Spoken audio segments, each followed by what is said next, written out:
Hi guys, welcome to series 2 of the blog. Here's part 3 of the audio blog I recorded with the co-creator, Caroline. NRS, tell us the whole sordid saga.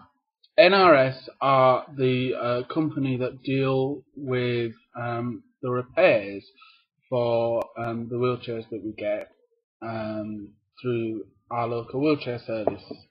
They've changed their names about 4 times. Yes, they have. I mean, first of all, they were Serco. Then they were Synergy. They've changed their name about 4 times. The service is still crap.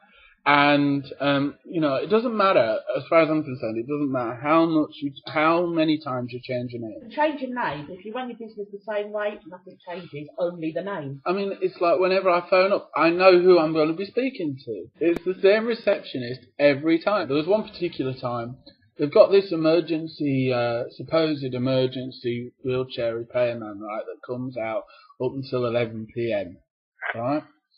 And that's news to me. Nobody's come out that late to me. Well, supposedly they come out till 11 PM. You phone the emergency number and they'll come out to you, right? But that doesn't include a service where you're out and about and you break down and they come out to you then. Oh no! There's many a time I've been stuck on my local high street with one caster off, which is, if for those who don't know, casters are the things that hold the casters are the things that hold the front wheels on. With a broken. Quite an important piece of the chair. It is, yeah. But I'm stuck in the middle of my high street, in the freezing cold weather,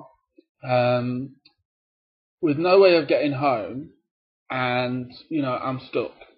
So I phone the emergency people up, or I phone Serco up, or NRS, or wherever it is they're calling themselves at that particular moment in time. I call them up, and they always say to me, "Can you get yourself home?" Would I be phoning you if I could? I mean, I do not. That's like talking to a complete and utter moron. I do not understand the logic of it, right? Sorry, I have to interrupt you. I know I do that quite a lot, but I have to interrupt. You phone up. I'm stranded on my local high street. My front wheel has come off. I need help. Oh, can you get yourself home? I said, what do you think? I said, would I be phoning you if I could get home? I said, that's the emergency. I can't get home. I mean, sorry, that just...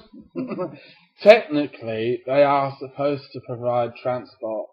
I'm stuck. Can you get a cab? No, I've got no money. Can you not get a friend to pay for it? No. Can you not call a friend to see if they can help you get home and then we can do the appointment? No, I'm really no mates. I have no friends. Cheers, thanks a lot, love you too. No, I'm just saying I would be that sarcastic. No, I know. And I would turn around and say, any other stupid questions you'd like to ask me while I'm sitting here struggling? They had to. I purposely made sure that they had to come and sort me out on the high street. And they gave me a lift home and everything. But that's because I did stand my ground and I thought, no, I cannot wheel myself home with 3 wheels. You shouldn't have had to have gone through all those bloody questions. I'm stranded, my wheels come off, I need taking home. This is an emergency. Straight off. And they will either say, okay, or no, we can't do it. And then you turn around and say, well, yes, you can. I know that for a fact. That is part of your service. That's part of the emergency service. You come and pick me up and you get me home. Otherwise, I'm here until whenever. No, you get somebody out here to either repair my chair on the spot, or you get me home and repair my chair, one or the other. Then if they turn around and say, oh, have you friends, this, that and the other? No. Then, but you've already stated your ground. You say, look, I've already told you, it is part of your service. Now, are you going to do it or not? Or do I have to then report this to the wheelchair service tomorrow morning and tell them how you left me stranded in the middle of the bloody high street? I say, you don't really want to keep your tender, do you? Or your contract, or whatever it's called. And I said, I will be making a formal complaint about this. I said, I didn't phone you to have an array of stupid questions thrown at me. I phoned you because it's an emergency. My wheel falling off is an emergency. I can't get home. What are you going to do about it? But that's the thing. I mean, at the end of the day, it is. I mean, I know I don't do it often enough, and I'm sure there are people out there that Alright, whatever. But I'm sure there's people out there that are exactly like me and Of course there are. don't feel confident, or whatever, enough to do it. So Look, haven't I been in the same situation? I sit here and I can rant and rave, I'd say this, I'd say that, but when you're actually faced with it, it's a different story, I know that. How many times have you said, oh, it's not like you not to have said nothing? I said, I know, but I felt intimidated. Of course. Happens to the best of us, I know that. But on that particular score, like if I was out on my own and my wheelchair broke down, albeit electric, yes, I would phone them. You put up with so much, and especially where NRS and the wheelchair service is concerned, how the problems I've had recently.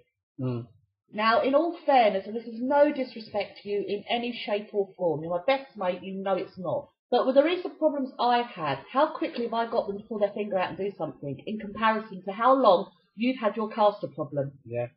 Yeah? You've had your caster problem twice as long as I've had my problem, and yet my problem, touch wood, seems to be solved. So, yeah, I mean, I know I could do a lot better, and I wish I had the confidence to do it. But when, as you said, when you're faced with that situation, it's not always easy. No, of course not. I know that. Of course I know that, you know what I mean? But it just, there are certain things that get my goat so much that I will speak my mind and I will get things done. But then in other situations, I'm worse than you. Oh yeah, okay then, thank you, bye. And I think, oh, should I put the phone down? What was I like that for, Get a spine, grow a spine kind of thing. But, I know that, but it's just, they fobbed you off and fobbed you off and fobbed you off. Yeah. They've given excuse after excuse after excuse, and it's down to this, it's down to that, and it's like, no, the only thing that is causing this situation is one thing, and that is your incompetence. As in NRS and wheelchair service, not you. But I mean, the things that really annoy me is I remember quite a few times it's been weeks before I've heard anything. 4, 5, 6. I've been phoning them every few days or once, twice a week, whatever, and they've always said, "Oh yeah, we're dealing with it. We'll get it done to you as quickly as possible," only to find out that no one's done. I've phoned up one final time, only to find out that no one has done nothing, and it's been sat in the warehouse for 6 weeks. No one's done nothing, or they forgot it was there. Yeah. Or I get, or if they do actually pull their finger out and do anything, I get a part for a chair that I had 5 years ago. Fair dues, you were phoning them regularly, but then I am a very, very strong believer in it's not what you say, it's how you say it. You don't have to be rude, you don't have to be bitchy, you just have a firm voice. And what I do a lot, when I've got to make a phone call of that nature, I sit for 5-10 minutes before the phone call and I rehearse what I want to say. Then, when you're on the phone, it comes out fluently. You're not, and seeming like you don't know what you want or what you're talking about. And then it's a case of, okay, we've got one here that knows what she's doing, knows what she's talking about, and, sounding confident and knowledgeable. Yeah? And that's why, all bar 2 phone calls, I was like that with the wheelchair service. There were 2 phone calls because somebody decided to ring me at the crack of dawn and I am not a morning person. They got the rock end of my tongue. But it worked. Yeah. That was 2 phone calls out of something like 8 months worth of communication and trying this and trying that with my chair. Yeah? So I don't think that's bad going. I regretted, and I did apologise to the person for being that way. I said, but in my defence, this is a very frustrating time for me. I'm in physical pain sitting in the chair you have given me. You need to do something about this.